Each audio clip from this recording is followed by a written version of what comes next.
وسط الغابة هدد ايده حصول الشر.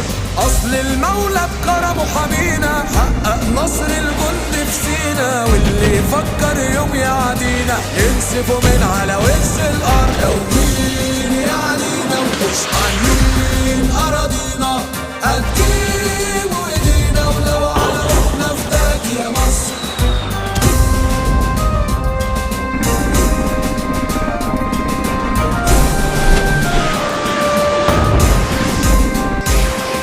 الجندي المصري يعني مهابة، تلقاه وحش بالدبابة، أسد الحق وسط الغابة هدد ايده حصول الشر.